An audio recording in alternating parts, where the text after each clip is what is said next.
Hello mga ubasang. So, kumusta naman ta? So, ito po siya ay ahi tuna. Ayan. So, ang gagawin po natin ay magkilaw tayo ng ahi tuna. Or, in Spanish ay ceviche. Oh, so, ito siya guys. Isang slice. Ayan. Binili ko to kagabi. Hugasan natin. So, ayan. Hiwain natin to guys, okay? Ayan. Ito siya. Pura magdalunot na kung cellphone eh. Magdalunot siya, no? Muirog ba? Okay, anyway. So, ito siya. So, ato ning hiwa-hiwaon para bag kinilaw ba? So, ayan. Ganyan. So, mag-iingat guys sa knife kasi sharp. So, ang kanino? First time manin ako nagkuhan o kinilaw ngayong daan eh. Ayan.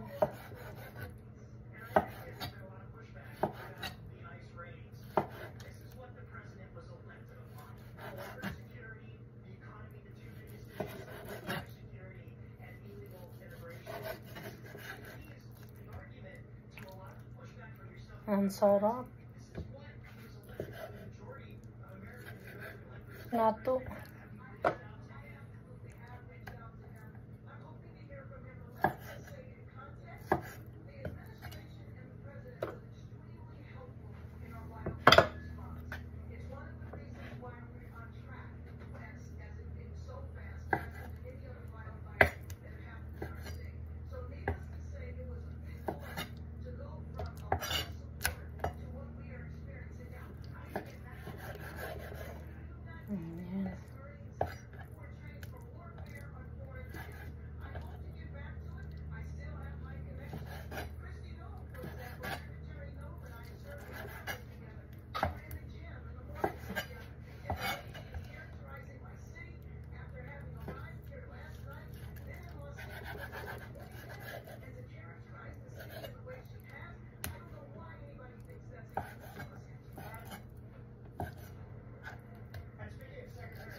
So, ayan.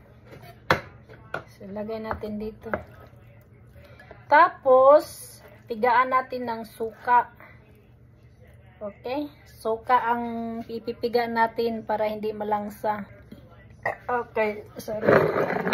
So, ito ay vinegar po siya guys. Okay? So, ayan. Hugasan natin sa suka.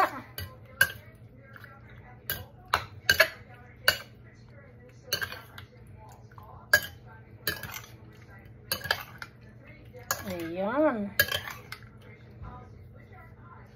Para siya maasim guys. Okay. Ayan. So ito siya guys is kuan lang to siya. Kalahati sa sibuyas. Ito ang ihalo natin sa ating kinilaw.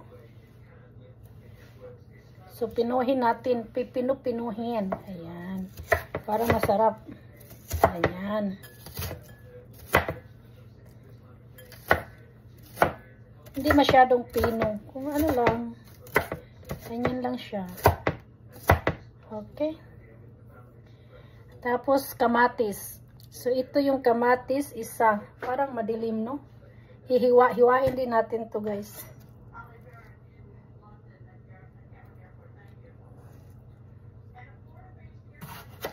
Ayan.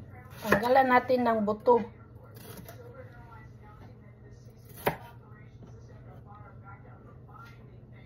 So, diri guys sa amo guys sa aking bana, dili sila kung mister dili mo tuo nga ang seeds makakuan maka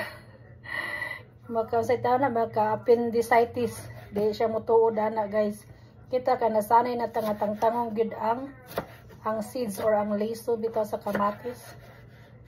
Ayan. Ganahan na siya sa liso kay makahatag daw kuno og flavor. Ayan. So, iwain natin ng peno. Ngayon, titimplahan na natin ang ating ahi tuna, ang tuna. So, ito ayan, nahugasan na to siya ng 4 na bisis. Ang gamit ko po ay suka. Ang suka dito guys ay hindi siya talaga maasim. Nilagyan ko na lang ng ng lemon. Ayan, tapos lagyan natin ng sibuyas.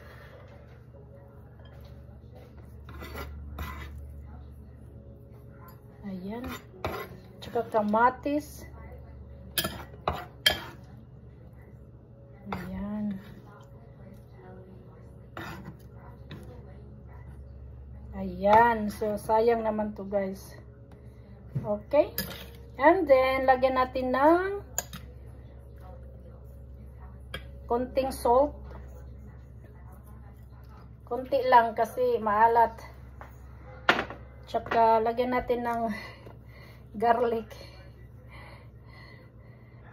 Garlic powder.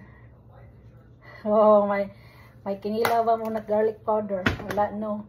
Tsaka, lagyan natin ng lemon. Okay, wait lang. So, ito ang lemon. Pipigaan natin ng kalahati. Kasi ayaw ni Mr. Swabe ng maasim. Tanggalin natin ang buto. Ayan. Ayan. Sarap.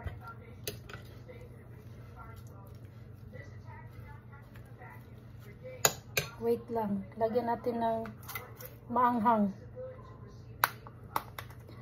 Red pepper chili. Para maanghang. Ayan. Sa restaurant guys, pag kumakain ka, may mga ganito sila, pwede kang manghingi. Okay, haluin natin. So, haluin natin. Ay, sana masarap to, no? Sana all. Ayan. Sana masarap to siya, guys. So, wala na siya suka, no? Kamatis, sibuyas. Ay, naglaway na yun tadaan. Tsaka kunting garlic.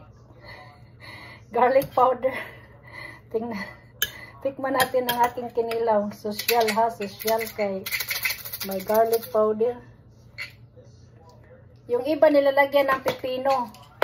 Yung pipino kasi kagabi kinain namin. Tingnan natin. Harap. Hindi lang maasim ang suka. Sarap.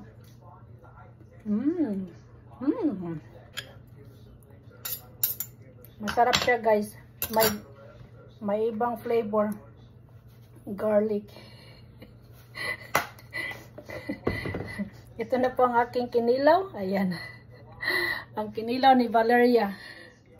Thank you for watching. Bye-bye. So, ililipat natin dito guys. Lipat natin sa container kasi naalala ko may leftover kami kagabi na salad. Ito, may pipino at saka tomato. So, ihalo natin to. Ito. So, ito na po yung hinalo kong tuna. Ayan. So, kinilaw ni siya guys. Ayan. Tapos, ito yung leftover namin last night. May salad, pipino at saka tomato. Ito yung pinaka-vegetable namin kagabi. Kasi ang dinner namin last night is kuhan ka ng sushi. Ayan, di ba? Halo natin, halo-halo.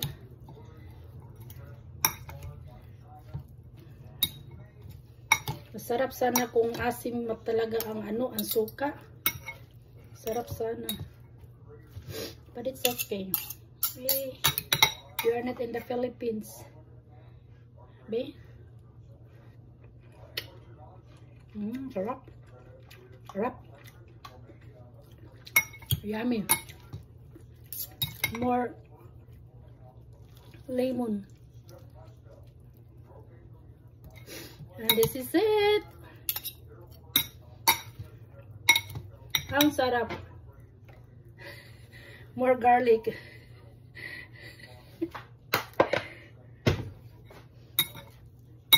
Kasi si Mr. Suave mahilig sa garlic powder. Kaya, kanya-kanya tayo ng style, okay? Alright. Naubos na ako sa tilaw-tilaw. Sarap. Ito na po siya, ang aking kinelang.